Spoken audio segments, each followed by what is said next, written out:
Has it been hard to has it been distracting the start of the week to sort of focus on the task at hand? No, I guess Tuesday was distracting because we had to talk about it, so that's about it. I would have liked to spend a bit more time with the players on Tuesday, but that was sort of taking that away. But that's about it. I mean, really, from our week, nothing really changed apart from that.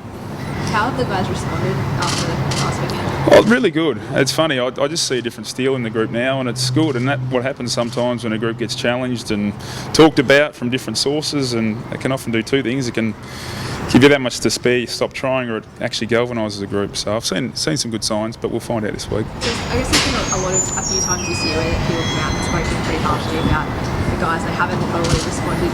Do you think that's going to be different? Well, it's quite funny. We've actually played a lot of teams that have been on the other end, where we've actually played them when they've been in the media all week, funny enough, and now it's our turn. So, look, we can only find out. I guess the Sunday game will determine the life and energy of our group, and I've seen some good signs already, but we'll wait and see.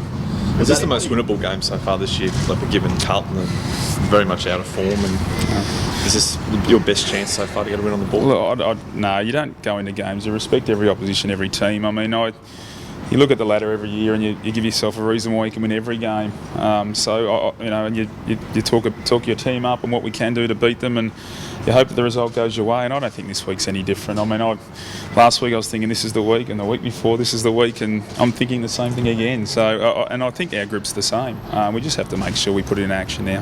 Are you getting frustrated by the ongoing form or lack of? No, well, you know what, the frustration in the group I think comes from just the lack of winning, to be honest. I think our group's internally is up and about and pretty good, and little frustrations as far as not having our best team available. Every time a captain looks like he's about to play, he doesn't play. Like he gets knocked out in the first 10 minutes of the game on the weekend, and we can't get Pierce Hanley up, and our young keys are all injured, so we can't even give them game time to show our fans a bit of a look into the future. So they're the little things that I think are probably frustrating the group, and we've given away a lot of turnover goals too, so just mistakes that have cost us goals. So those sort of things add up to just more, not blaming anyone, not anyone's particular fault, but just as collectively as a group we haven't been able to do the task. Is Rockcliffe going to play? At this stage he's passed his test. He still has to come through training though. I think sometimes with these things you can play groggy and you're not worthwhile. He has to come through training today and see how that goes. I think the 8 days probably helps from the game. How's your frame of mind, Leppa? We saw last Saturday night's press conference, you were as frustrated, sort of steaming as we've probably seen you. What about a few days later? And it is frustrating because from their fans, we all want to win, and that's really it. And to be honest, the issues haven't changed from week to week. I guess it's just more like we just want to win. It's funny because we sat here last year 0-5 as well in the same season, but I guess year 2 it's a bit different. We're still a younger list than we were last year, less experienced than we were last year, yet we're expecting a little bit more of our group. So I think what's happened is we've probably, we've really, after a good pre-season, raised our, to really high expectations. Even some of us were even probably thinking that we might have even, reached a bit higher than what we would have thought. But, at the end of the day, it's not the case. We've got a young developing group that still need a lot of care and support, and I think things like the weekend actually just help you solidify that we've still got a lot of development to do. Is that why there's perhaps so much broader disappointment, because expectations were so high? Was that inaccurate? I think what happened, when you get Dane Beams into the organisation, you think, oh, that's good, it adds to your midfield again, and Alan Christensen's a very good player, but then you've really lost Hanley and Rockcliffe, so you're really no better off, are you, as far as what the recruits you've made as far as just the ins and outs. So it almost nullifies that particular, advantage we were hoping to get. But look, as the back half of the year comes on and everyone gets fit, Trent West is just about back. Hopefully Daniel Merritt can help shore up our defence, so give our young boys a bit of a chop out in the next couple of weeks. And, the players will slowly start dripping in. Sam Mays will hopefully get back soon as well, just give him some game time, one of our young guns. So look, it's all going to start to progress just at this point in time. The lack of options available for the senior team and some of the little injuries and things just haven't helped our confidence, and that's really all it is. But that stuff can change really quickly. What sort of feedback are you getting from the Matthews? It's been really good. I mean, it's funny, as a club as a whole, we're fine. I mean, internally we know where we're at and where we sit, and we know all the numbers and what it takes to be a good team and how long it takes and where our players are at. And we've got all those markers and where we should be and when we should be there. And we're a very young group, as I said.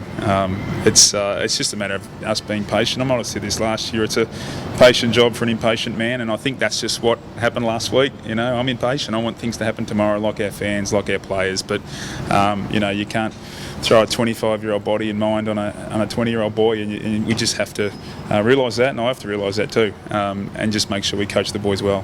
Do you learn from something like what happened last Saturday night, about like with Zach? Does that you learn from that and that help you become a better coach? Yeah, I think so. I hope so. It will. Let's be honest. I mean, I think, you know, everyone's human. Everyone makes, you know, errors along the way, and hopefully it's made all of us better for it.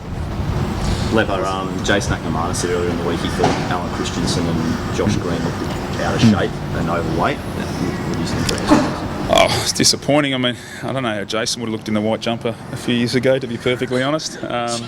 He wasn't always a striking picture himself. But look, Alan has been working so hard since his back surgery, and yeah, he had one of those injuries that couldn't do anything for 3 months.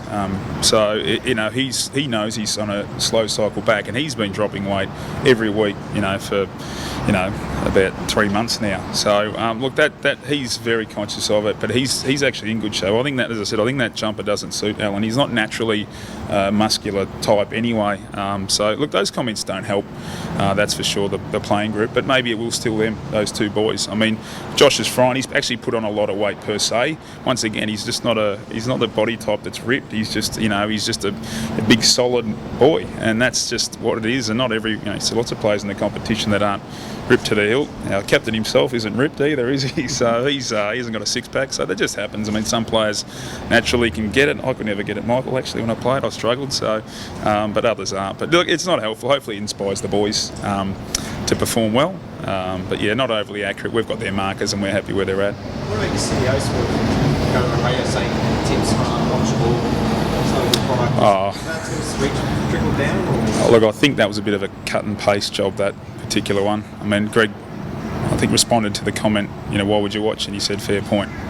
And then after that, had a fair comment on explaining our situation. But I think the fair point actually is the bit that's been given a run. So I think sometimes you have to be fair to Greg, and the fact that he did follow that up. He's trying to be as open, as honest as he can, and as we all are, where we are and where we're going. Do you talk to him about that? Tough week, you've had a lot of history with footy, with the loss, the big build up to the Q clash, and then the dressing room. Has it been a sort of one of the more challenging weeks of your life? Oh, probably. I've been in this game 22 years, though. I've seen this cycle that many times, and I've been to this club in '98. We finished the bottom and rose quickly 3 years later. So look, it does turn quickly, but these times they happen within footy clubs. We know it turns, and we're all confident. Everyone involved at the top and has been around a long period of time to understand that as well. So we're obviously not hitting the panic button. When the chief executive says stuff like that, do you talk to him about that afterwards? Ask him not to? Well, no, I didn't think he needed to. I mean, as I said, I think his comments, when you look at the whole entirety of it, were fair. It's just the first part was the only part that's been used. Well, he went public, that was the point, though.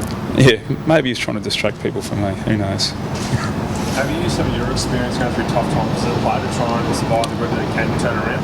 Oh, look, I'm in constant, obviously, conversation with the players about good times, bad, and reflect on what happened in the good times in my career and the poor times, and what a good group looks like and what a poor group looks like. I've seen a lot, and some of the actions and behaviours that fall behind that, and you're trying to eradicate those, because the only way to create a good team is to fix every action, every behaviour one by one, and that's all you can do. And we just got to start chipping away, and that's how we get our results, get a win, get a bit of confidence, and then that builds the belief in the group that this is the way to go. You mentioned that you got a game or some timeline. Yeah, I was hoping it was last week, and I'm hoping it was this week, but it looks like it's dragging on. It's one of those things that the fluid won't sort of get away from his nerve. It's quite a frustrating injury from Daniel. The word frustrating is probably a good one at the moment, isn't it? He can't seem to shake it at this point in time. So at the moment, it's something that's improving ever slowly.